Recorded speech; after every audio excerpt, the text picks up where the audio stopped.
Nous allons parler de la République démocratique du Congo. Tollé appelle l'achat de 500 digues pour les députés congolais. L'octroi d'un véhicule de luxe à chacun des 500 députés congolais par le président Félix Antoine Tshisekedi a provoqué un tollé en République démocratique du Congo où une ONG menace de saisir la justice. La semaine dernière, le président de l'Assemblée nationale, Christophe Mosso, a expliqué que ce cadeau du président Tshisekedi aux députés était fait pour avoir matérialisé son appel à rejoindre la coalition présidentielle Union sacrée de la nation selon un enregistrement audio largement partagé sur les réseaux sociaux. Chers amis, cela veut dire que, on peut le dire, c'est une nécessité finalement pour les élus de la République, mais on politise cela en République démocratique. En fait, il faut partir de l'audio. C'est l'audio qui exprime une intention corruptrice. Ouais. On dit, cela, c'est pour manifester, ce Jeep-là, c'est pour manifester l'appel du président à rejoindre la coalition. Vous imaginez, ça veut dire, lorsqu'il discutait avec les députés à l'époque pour former une nouvelle coalition en décembre, avec les députés, donc il leur avait promis des choses. Il avait promis des choses, oui, il a dit, vous acceptez cette nouvelle coalition, donc je ferai à chacun une Jeep. Là, oui, on peut le comprendre d'une manière, mais où est-ce qu'il a trouvé l'argent? C'est la question qu'on se pose. Mais est-ce qu'il a trouvé l'argent? C'est dans le compte de l'État.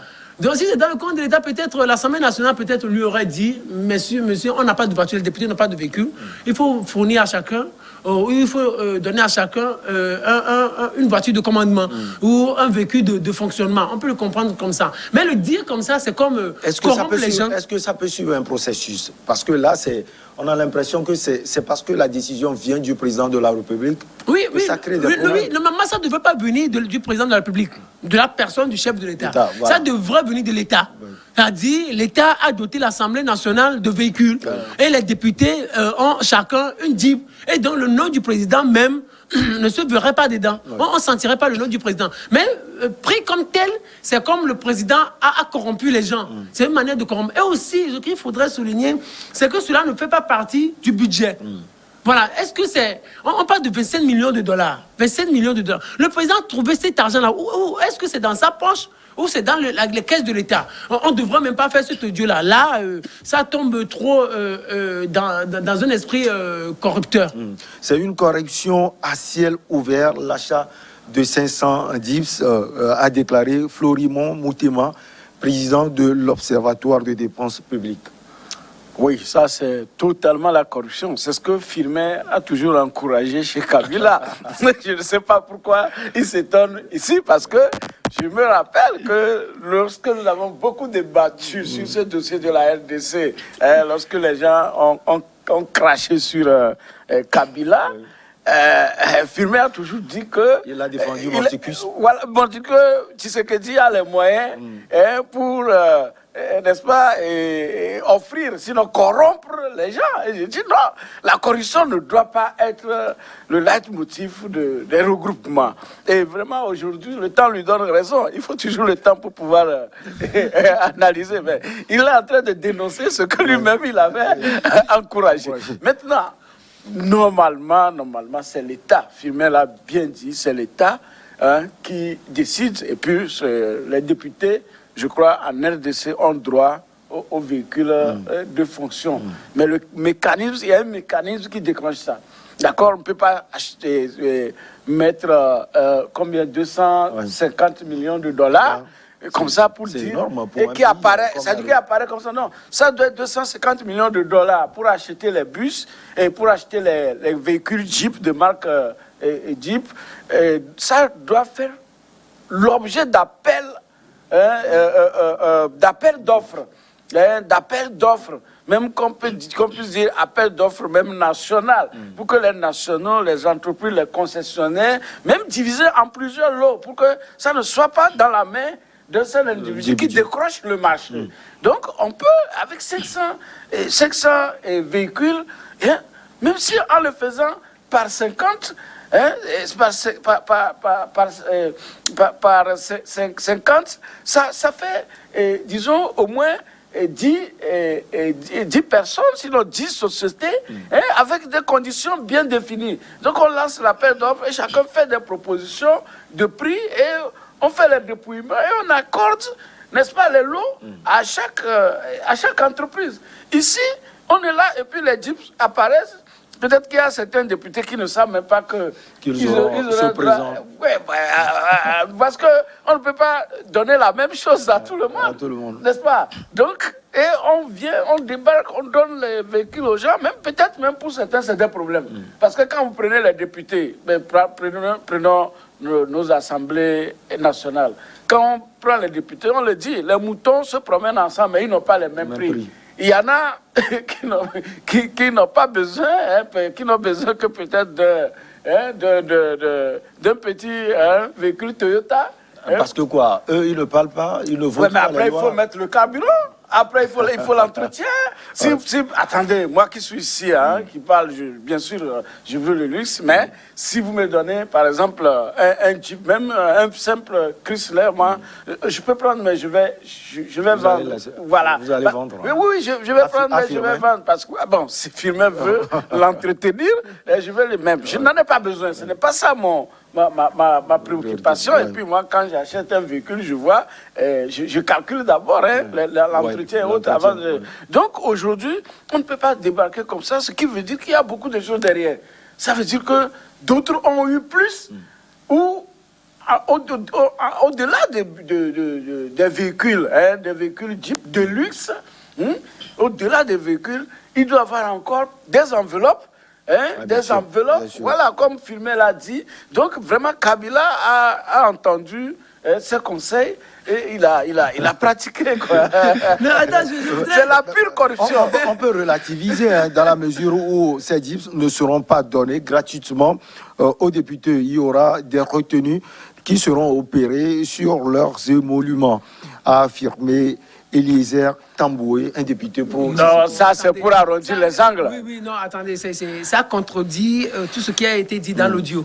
Ce qu'il vient de dire là, ça contredit. Est-ce que l'audio, il est vérifié parce que c'est un combat politique également, à la République démocratique du Congo, où tous les coups sont permis. Non, déjà, il n'y a pas eu la société civile, vous savez, s'il y a dans un pays où la société civile est très dynamique, la RDC a quand même une société civile très dynamique. Si la société civile a déjà fait remarquer qu'il n'y a pas eu d'appel d'offres, ça veut dire qu'il y a détournement, il y a vice de procédure, détournement. En principe, pour un contrôle, on dit ça n'a pas eu lieu. C'est comme s'il n'y a pas eu... Voilà. Je voudrais dire quelque chose à Francisco Napokula qui me lançait une pique tout à l'heure.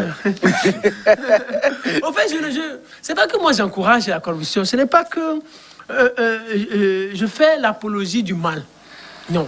Au fait, c'est comme hier, je disais sur un média local, une radio, que Gbagbo, je le comprends, je ne sais pas que je dévie le départ, mais Gbagbo, je le comprends pas en réalité, dans la mesure où on sait que les chefs d'État africains, la plupart, ils fraudent les élections. La possibilité lui a été donnée d'organiser l'élection présidentielle de 2010. Il avait la possibilité de tout faire pour gagner et avoir 51% au premier tour. Et on ne serait pas à ce niveau aujourd'hui. Donc, c'est pas moi qui c'est-à-dire ce qu'ils font. L'élection là, non, l'élection là était spéciale. L'élection était spéciale.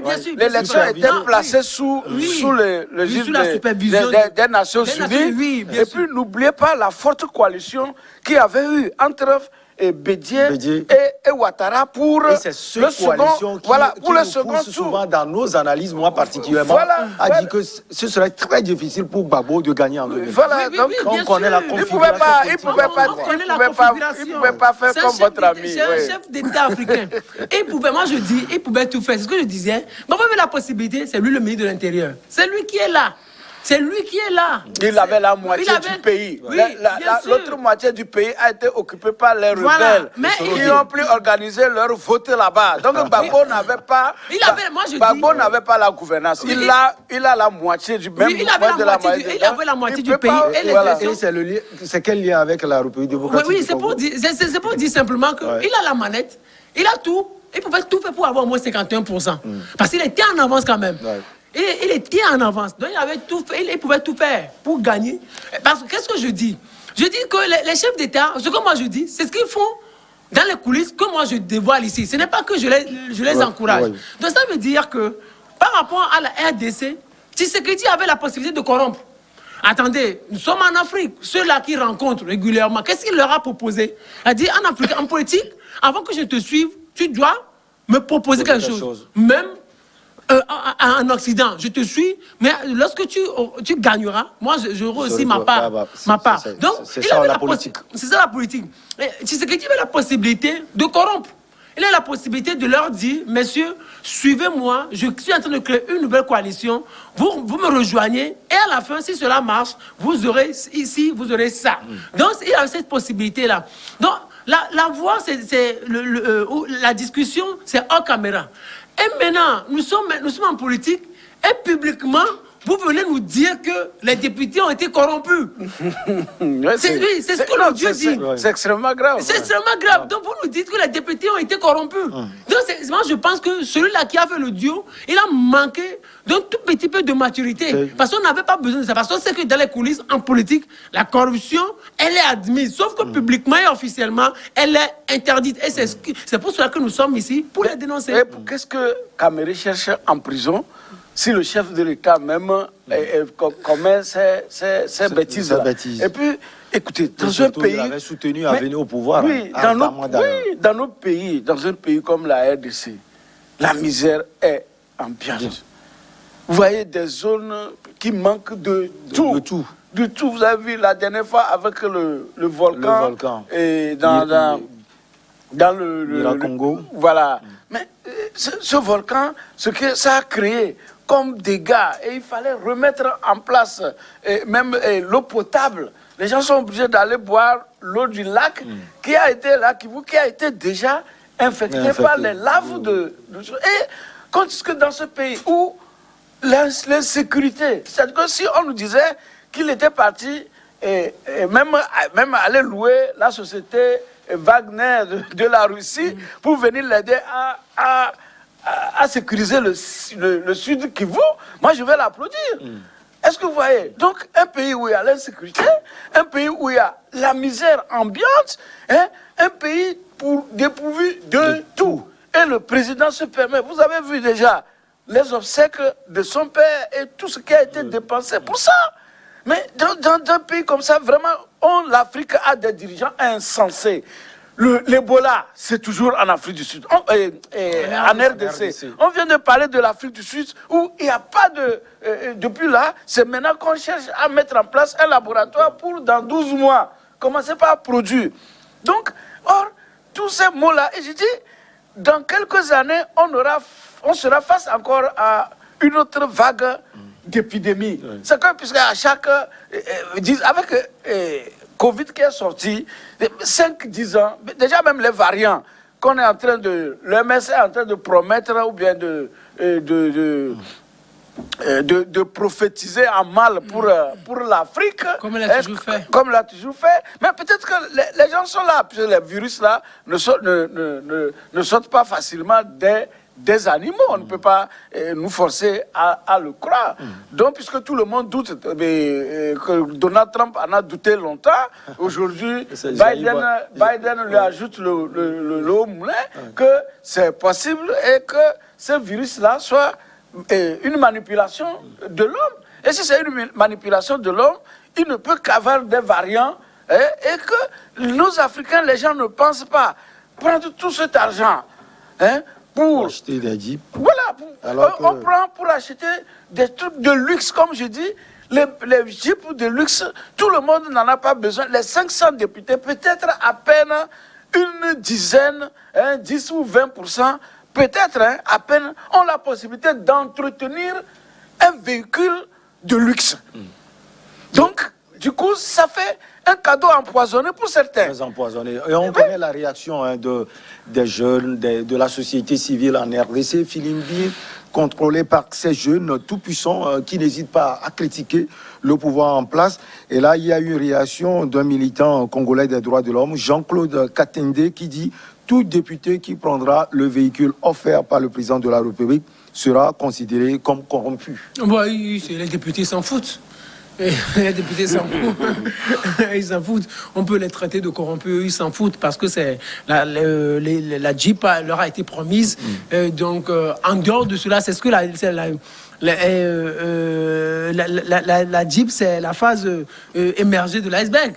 Mais la phase cachée, elle est où? La phase immergée, elle est où? En dehors de la Jeep, qu'est-ce qu'on a encore promis? Voilà. C'est ça qui est important aussi, en dehors de la Jeep. Parce qu'on ne va pas leur donner une Jeep et puis c'est fini, alors que vous n'avez pas les moyens. Francisco insiste sur les moyens, mais si on a besoin de moyens pour pouvoir entretenir ces Jeeps, mais vous nous donnez une belle voiture. Mais je vais faire comment pour avoir du carburant? Je vais faire comment lorsque cette voiture aura des soucis? Je vais faire comment pour aller chez le garagiste? Tout ça. Donc, il y a des choses qui leur ont été promises et peut-être des enveloppes qui leur seront versées régulièrement ou quotidiennement. Donc, on peut les traiter de complot. Eux, ils s'en foutent parce qu'ils viennent là. Du moment où ils acceptent faire partie de cette coalition, c'est fini. Donc, il y a des promesses mirobolantes colossales qui leur ont été faites. Donc, après la Jeep, il y aura d'autres choses qui vont certainement suivre. Mais si il s'agit des enveloppes, on ne rendra pas ça public, on n'en fera plus. Des audios. Des audios. Oui, voilà, tout ça là. Mais c'est-à-dire, on peut les traiter de corrompus, mais les députés, ils vont prendre. Vous savez, peut-être dans les pays occidentaux, ce genre de choses peuvent constituer en quelque sorte des scandales. Vous imaginez, c'est-à-dire, quand on dit, tu prends ce véhicule, on te considère comme un corrompu, tu vas avoir peur. Et tu vas avoir peur de ta base électorale. Tu te dis, si je prends ça, j'aurai des soucis au niveau de ma base électorale. Vous vous rappelez un peu Même la morale. Voilà, même la morale. Mais ici, il n'y a pas trop ça. Vous vous rappelez un peu ce qui s'est passé entre Valérie Trierweiler et Ségolène Royal. Lorsque Ségolène Royal avait été candidate aux législatives de 2012 avec Hollande. Et il a fallu juste d'un petit truc que Valérie Trierweiler avait posté sur son Twitter. Et c'est ça qui a détruit Ségolène Royal. Vous imaginez. Donc, les choses, c'est à des millimètres près dans les pays occidentaux. Ici, en Europe, si on te dit, ou en Occident, on te dit, maintenant, tu prends une voiture corrompue, mais qu'est-ce que tu as eu au niveau de lorsque le deal se concrétisait? Donc, là-bas, on peut laisser, on dit non, moi je préfère ma petite voiture. Vous imaginez, je préfère ma petite voiture. Pour ne pas être. C'est parce que, comme regardez par exemple. Ils ne sont pas inquiétés. Regardez par exemple en Europe. Juste des costumes ou cravates. On crée des problèmes aux gens. Des costumes, cravates. Mais ici, c'était François Fillon, je pense. C'était François Fillon. On vous offre un cadeau empoisonné. Parce qu'il faut voir les mécaniciens pour réparer ces véhicules-là. Mais c'est des charges pour des gens. Normalement, comme il le dit, les gens doivent au moins. Il faut qu'on revienne au moins à certaines valeurs. À certaines valeurs sociétales. Et ces valeurs manquent à la démocratie africaine. Ces valeurs africaines, sinon, Tshisekedi même ne pouvait pas se lever comme ça, décider qu'au moment où il met Kamere en prison. Pour détournement de fonds et aller acheter quelque chose qui n'est pas marqué dans le budget et qui n'a pas fait l'objet d'un circuit normal d'achat, qu'on sache que bon, c'est l'Assemblée. Bien sûr, il y a quelqu'un qui essaie d'arrondir les angles pour dire qu'il y aura des retenues. C'est un député pro-Tshisekedi, c'est voilà, normal. Qu'il y aura des retenues. Voilà, s'il devait avoir retenu, on ne devait pas dire que c'est un cadeau du chef de l'État. S'il doit avoir retenu, ça devait passer par des procédures normales d'achat. Est-ce que vous voyez? Et c'est là aussi le jeu des concessionnaires. Jeep, c'est anglais. Vous voyez, vous avez... voilà, c'est ça les films. C'est ça les jeux que les films jouent pour pouvoir maintenir certains dirigeants au pouvoir. Parce que combien de milliards pour acheter ces bus et ces Jeeps? Mais c'est les films. Vous avez vu, pendant la Covid, les gens n'ont pas fait de chiffres. Et aussitôt après... on cherche à faire des chiffres. Mais voilà, c'est juste un achat. Les autres achats qu'il va faire est toujours dans le... Donc, on ne peut que les soutenir. Pour s'incruster au pouvoir. C'est-à-dire... Oui, allez-y. Le problème, c'est ça l'Afrique. C'est-à-dire, moi, ce que je leur reproche, c'est de le faire de façon flagrante, quoi. C'est comme c'est un manque de respect vis-à-vis de cette population. Ils n'ont pas de compte à rendre aux populations. Donc, c'est un manque de respect. On peut le faire et le mettre sous le dos de l'État. Et il dit oui, c'est l'État qui a offert parce que les députés n'ont plus de véhicules. Vous savez, quand on dit que les chefs d'État africains donnent de l'argent, ou la France vient chercher de l'argent, les dirigeants français viennent chercher de l'argent ici, en Afrique, tout ça. Mais attendez, ils ne dépensent pas en France. Hein. Ils ne peuvent pas s'acheter de grosses voitures en France. Ah ouais. Oui, le salaire du président français, c'est moins de 10 millions de francs CFA. Vous imaginez? Ça veut dire moins de 10 millions. Ça, il n'atteint pas 20 millions. Donc, ça veut dire le président de la République, il y a des costumes qu'il ne pourra jamais porter. Il y a des restaurants qui ne peuvent pas... Il y a des limites. Il y a des limites. Oui, c'est-à-dire, un ministre français ne peut pas aller s'acheter une grosse bagnole. Mais la France, c'est un pays socialiste. Même aux États-Unis, bien sûr, c'est un pays capitaliste, mais tout est contrôlé. Vous imaginez? Parce qu'on tient officiellement, on tient compte de la morale, même si dans les coulisses, cela n'est pas respecté. Parce qu'on se dit, on a des comptes à rendre à la base. Mais ici, ce n'est pas le cas. Ce n'est pas le cas. Vous imaginez, vous déposez votre argent dans un autre pays, en France, je parle de Cahuzac, on vous demande, je dis non, oui. J'ai mon argent, j'ai pas mon argent, la personne vous engage pas, Jérôme Cahuzac. Et maintenant, on dit non, monsieur, c'est de la corruption. Vous devez démissionner. Et le gars démissionne. Et ça a brisé complètement sa carrière politique. Et ça a brisé. Et depuis là, sa carrière politique est foutue. Mais ici, on le fait de façon flagrante comme cela. Donc c'est un manque de respect. On devrait le faire avec un peu plus de tact. Et ça irait mieux. Comme il est en train d'en parler, lorsqu'on parle de gestion de l'État, on dissocie la famille. C'est-à-dire qu'il y a quelque chose dont la famille a droit. Mais quand on dépasse ça, c'est qu'on doit rembourser dans les pays développés. Vous avez vu, même en Afrique du Sud, lorsque, comment il s'appelle, l'ancien président Jacob Zuma a dépassé les bornes, mais il est en train d'être poursuivi. Oui. C'était le cas quand on parlait du Bénin, où on dit que les gens ont débarqué des pays voisins avec des milliards et ils n'arrivent pas à justifier l'origine. C'est le blanchiment d'argent. C'est le blanchiment, la corruption. Et des gens comme ça, systématiquement, c'est en prison. Parce qu'on ne sait pas même quel est l'objectif d'avoir autant d'argent qui n'a pas de... On parle de terrorisme. Oui, de terrorisme. Celui qui dirige aussi a autant d'argent. Hein. Non, on ne refuse pas. Il a autant d'argent, on ne refuse pas. Mais... Quand on a vérifié, pour l'instant, personne n'a vérifié chez lui. Peut-être quand il quittera le pouvoir comme Jacob Zuma, on va vérifier son compte. Mais ce que nos dirigeants africains, véritablement, on peut dire, c'est la traîtrise totale. C'est-à-dire que c'est la haute trahison. Ils ont trahi leur peuple. Parce que vous faites tout, vous courez derrière les gens. Les gens se sacrifient, même d'autres meurent. D'autres ont des stigmates à vie. Vous venez au pouvoir, c'est juste comment vous maintenir au pouvoir, c'est comment corrompre les gens, comment remplir votre poche, tellement d'appétit pour l'argent, on ne sait plus quel est l'avenir de ce continent. Et Firmin, finalement, on peut dire que politiquement, c'est une occasion à ne pas rater pour la coalition pro-Kabila. Hein. C'est vrai que cette coalition est un peu déplumée. Oui, cette coalition, elle est finie presque, mais c'est un bon sujet. Oui, c'est l'Assemblée nationale. Il faut tirer sur il faut véritablement tirer, quoi, parce que c'est ça, en fait. C'est ce qu'il dit, il n'était pas un politicien, en fait. C'est celui-là, dans son enfance, c'est le fils du fils à papa qui passait ses jours en boîte en Belgique. Oui, dans les boîtes de alors, on voyait pour aller à l'école, il allait danser. Donc, il allait danser. Et il devient président par la foi des choses. Dieu seul sait faire les choses. Donc, il manque d'un peu de tact, quoi. Donc, c'est-à-dire, il ne faut pas embêter les gens. Il ne faut pas politiquement, il ne faut pas montrer à ton adversaire que tu es capable de tout, quoi. Ça, c'est montrer à Kabila que c'est moi qui suis au pouvoir, donc ce que je veux, je le fais. Il ne devrait pas se comporter comme ça. Vous imaginez, il y a juste de petites choses. Ce qui a détruit dans ces conditions, comment on peut inquiéter Kabila? Ah ben, qui juste, est accusé de tout. Non, hein.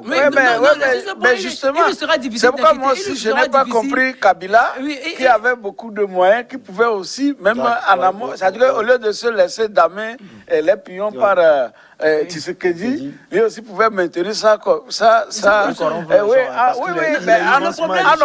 offrant plus que les jeeps, il en a les capacités.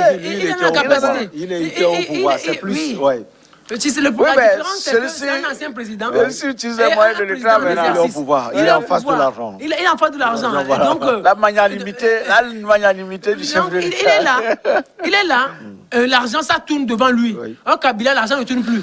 Donc vous imaginez, lui, il a toujours l'argent. Ça peut finir. Ça peut finir. Pour lui, ça ne peut pas finir. Lui peut aller en cause d'élection, tout faire pour avoir la victoire, pour briguer un autre mandat. Éventuellement changer encore. Éventuellement changer. Donc ici, il y a ça. Donc l'autre chose aussi, c'est que regardez par exemple, il y a quelque chose qui a détruit la carrière de. Il y a plusieurs facteurs. De Manuel Valls.